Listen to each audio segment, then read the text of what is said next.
नमस्कार साथियों, आप सभी का स्वागत है आपके अपने यूट्यूब चैनल जेबी क्लासेस पे। हर दिन की तरह दोस्त आज भी मैं करंट अफेयर का कुछ इम्पोर्टेंट प्रश्न लेकर आया हूँ जो आपकी आने वाली सभी एग्जाम चाहे आरपीएफ, एनटीपीसी, ग्रुप डी सभी के लिए इम्पोर्टेंट होगी। तो चलिए बिना देर की आज की क्लास को स्टार्ट करते हैं। अगर आपको सेशन पसंद आए तो लाइक शेयर सब्सक्राइब करेंगे और अन्य दोस्तों को शेयर भी करेंगे। चलिए आज का पहला क्वेश्चन देखते हैं। पहला प्रश्न है दोस्त, हाल ही में किस राज्य का सड़क एवं परिवहन निगम राज्य भर में स्वच्छ और सुंदर बस स्टेशन अभियान शुरू करेगा? कौन सा देश है जो वहाँ का राज्य और सड़क परिवहन विभाग क्या करेंगे? स्वच्छ और सुंदर बस स्टेशन अभियान शुरू करेंगे। तो इसका जो जवाब है दोस्त महाराष्ट्र। महाराष्ट्र का जो सड़क एवं परिवहन विभाग है वे क्या करने वाले हैं, तो वहाँ पर सुंदर बस स्टेशन का अभियान शुरू करेंगे, साफ सुथरा बनाएंगे, उसको स्मार्ट बनाएंगे। ठीक है, ये था इसका जवाब। इसके बारे में और कुछ प्रश्न जान लेते हैं जो स्टैटिक जीके में आपके काम आएंगे। तो क्या लिखा हुआ दोस्त आप देख सकते हैं कि महाराष्ट्र भारत का एक ऐसा राज्य है जो भारत के पश्चिमी प्रायद्वीपीय क्षेत्र में स्थित है। इसकी गिनती भारत के सबसे धनी एवं समृद्ध राज्यों में की जाती है। महाराष्ट्र की राजधानी मुंबई है और नागपुर क्या इसकी उपराजधानी है। तो ये था पहला क्वेश्चन के बारे में जानकारी। अब सेकंड प्रश्न है दोस्त, हाल ही में किस देश ने पहली एयर टैक्सी का प्रोटोटाइप लॉन्च किया है? तो इसका जवाब तो हमारा प्यारा देश भारत है। भारत ने क्या किया है, पहली एयर टैक्सी प्रोटोटाइप शून्य लॉन्च किया है। ठीक है, इसके तहत क्या होने वाला है जानते हैं। तो बोलता है कि शून्य शून्य को 20-30 किलोमीटर की छोटी यात्रा के लिए डिजाइन किया गया है।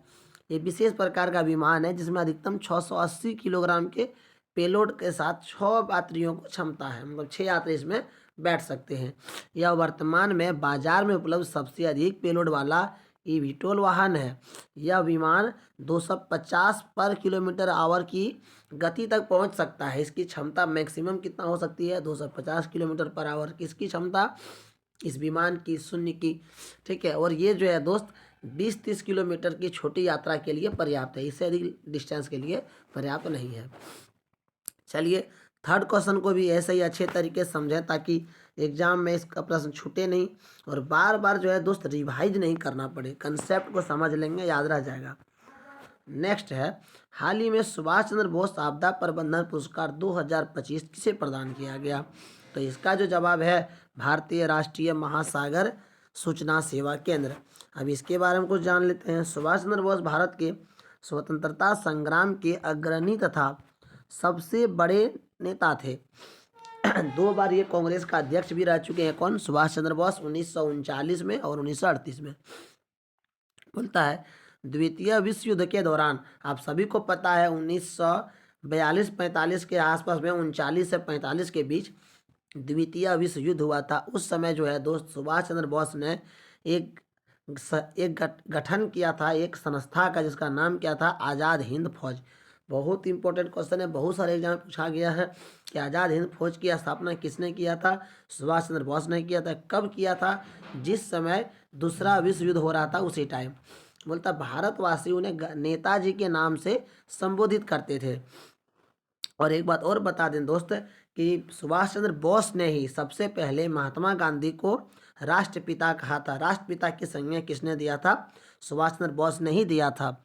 ठीक है, तो ये सब प्रश्न इंपॉर्टेंट है, वो हम आपको बताते जा रहे हैं ताकि इससे संबंधित और कोई भी क्वेश्चन आपका एग्जाम में आ जाए तो नहीं छूटेगा। ठीक है, नेक्स्ट क्वेश्चन है दोस्त, हाल ही में अंडमान और निकोबार में जेएसआई वैज्ञानिकों द्वारा रक्त चूसने वाली मक्खियों की कितनी प्रजातियां खोजी है? तो इसका जो सही जवाब हो जाएगा आपका वो हो जाएगा 23 प्रजातियां। मतलब 23 प्रजातियों का खोज किया है जो क्या करते हैं, रक्त चूसने का काम करते हैं। किसने किया है? तो अंडमान निकोबार के वैज्ञानिकों ने। और इसके बारे में कुछ बातें जान लेते हैं जो आपके एग्जाम में पूछे जा सकते हैं। तो सबसे पहली बात, अंडमान निकोबार की राजधानी पोर्ट ब्लेयर है। और दोस्त ये भारत का केंद्र शासित प्रदेश है। ये यहाँ पर जाने के लिए कोई सड़क मार्ग से नहीं जा सकते हैं। ये बहुत अलग जगह पे हैं, ये समुद्र के पास है, समुद्र बीच समुद्र में है। ये बंगाल की खाड़ी के दक्षिण में हिंद महासागर में स्थित है। आप देख सकते हैं ये सागर में स्थित है। कौन? अंडमान निकोबार द्वीप समूह। ठीक है, तो चलिए यहाँ जाने के लिए या तो हवाई जहाज़ या तो पानी का जहाज़। आगे जो है दोस्त देखते हैं, बोलता हाल ही में केंद्र सरकार ने डैश इम्प्रेस्ड ऑथोराइजेशन योजना शुरू किया है। तो इसका जवाब है डायमंड। कौन सा जवाब है? Diamond, option number A. बोलता है निर्यातकों की सहायता देने के लिए हाल ही में डायमंड इम्प्रेस्ड ऑथराइजेशन योजना शुरू की है। इसका उद्देश्य क्या? देश के भीतर निवेश और नौकरियों को बनाए रखना, जिससे छोटे और मध्यम हीरा निर्यातक का सहयोग हो सके। चलिए नेक्स्ट देखते हैं, निम्नलिखित में किस तारीख को भारत में राष्ट्रीय बालिका दिवस? देखिए दोस्त, भारत सरकार जो है बालिकाओं के उत्थान के लिए बहुत काम कर रही है। इसमें से एक है बेटी बचाओ बेटी पढ़ाओ योजना। आप सभी को पता है 2015 में शुरू किया था बेटी बचाओ बेटी पढ़ाओ को।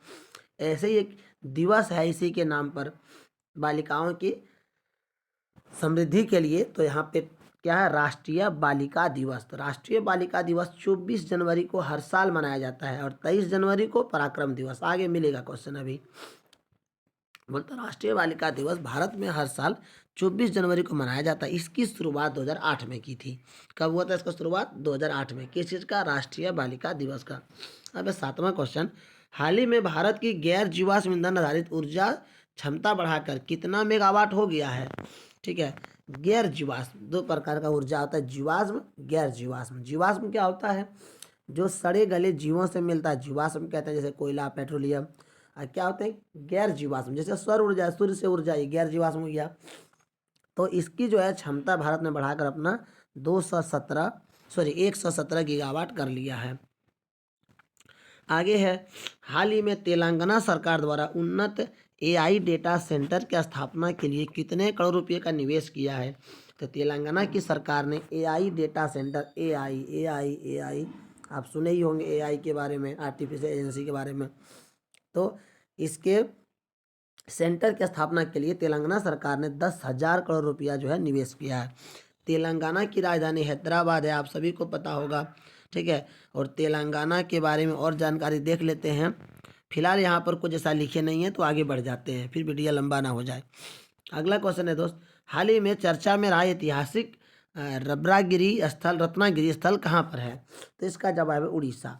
ठीक है, आगे है दोस्त, यहाँ पे हाल ही में डैश का बथाल गांव संक्रामक घोषित किया गया। जम्मू कश्मीर का जो बथाल गांव है वो संक्रामक घोषित किया गया है।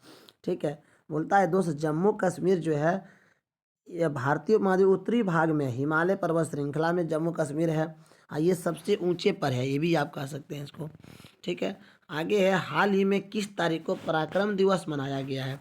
तो जस्ट बोले थे हमने 23 जनवरी को सुभाष चंद्र बोस की जयंती होती है। सुभाष चंद्र बोस ने आज़ाद हिंद फौज की गठन किया था। ठीक है, तो उन्हीं के जन्मदिन को मनाया जाता है पराक्रम दिवस के रूप में। सुभाष चंद्र बोस का जन्म 23 जनवरी 1897 को उड़ीसा के कटक में हुआ था। इनको लोग नेताजी के नाम से पुकारते थे। चलिए नेक्स्ट क्वेश्चन है दोस्त, हाल ही में अंतर्राष्ट्रीय बाल फिल्म महोत्सव के 11वें संस्करण का उद्घाटन कहाँ हुआ? इसका जवाब है कोलकाता पश्चिम बंगाल में आता। पश्चिम बंगाल की राजधानी कोलकाता है, वहाँ का मुख्यमंत्री ममता बनर्जी है। ये था इसके बारे में और जानकारी। चलिए नेक्स्ट क्वेश्चन पे आ जाते हैं। बोलता है उत्तराखंड में डैश राष्ट्रीय खेलों का आयोजन 28 जनवरी से 14 फरवरी तक होगा। तो उत्तराखंड में जो है दोस्त कौन सा खेल का आयोजन होने वाला है? तो उत्तराखंड में 38वें का आयोजन होने वाला है। कौन सा होने वाला है दोस्त? 38वें। देखिए लिखा उत्तराखंड में 28 जनवरी से 14 फरवरी तक 38वें राष्ट्रीय खेलों का आयोजन होगा। राष्ट्रीय खेल का क्वेश्चन एग्जाम में अवश्य ही आता है। किसने जीता, कब से कब खेला गया, कौन सा राज्य इसका मेजबानी करेगा। ठीक है, आगे बढ़ते हैं। अगला क्वेश्चन है, देखिए यहाँ पे, हाल ही में किस आईआईटी संस्थान ने शून्य अपशिष्ट बायो प्लास्टिक विकसित करने के लिए केंद्र सरकार की स्थापना की है? तो इसका जवाब है दोस्त आईआईटी मद्रास, आईआईटी गुजरात। इनसे क्वेश्चन एग्जाम में भरपूर आते हैं। ठीक है, और आईआईटी चेन्नई। आगे बोला कि हाल ही में किस देश ने पेरिस जलवायु समझौते से बाहर होने की घोषणा की? इसका जवाब है अमेरिका एक पे एक डिसीजन लेते जा रहे हैं। कल ही हमने देखा था कि WHO से भी उन्होंने क्या किया था, अपना सदस्यता वापस ले लिया था। और आज हमने देखा किससे लिया? पेरिस जलवायु समझौते से। अब आगे देखते हैं चंगाई नृत्य किस राज्य से संबंधित है? तो चंगाई नृत्य जो है वो कौन सा राज्य में होता है? तो इसका सही जवाब है आपका नागालैंड। ठीक है, चलिए तो ये था आज का लास्ट क्वेश्चन। पर डे मेरी 10 मिनट तक ही वीडियो रहती है, 15 क्वेश्चन इसमें कराते हैं, 15 17 12 20 जितना हो सके, बस ज़्यादा से ज़्यादा एक्स्ट्रा बातें बताते हैं और हर क्वेश्चन को आपको याद करवाते हैं। सेशन अच्छा लगा तो लाइक कर देंगे, शेयर करेंगे, सब्सक्राइब करेंगे और पर डे वीडियो को विजिट करेंगे ताकि आपकी सिलेक्शन पक्की हो सके, करंट अफेयर आपकी पक्की हो सके। ठीक है, थैंक्स फॉर वॉचिंग।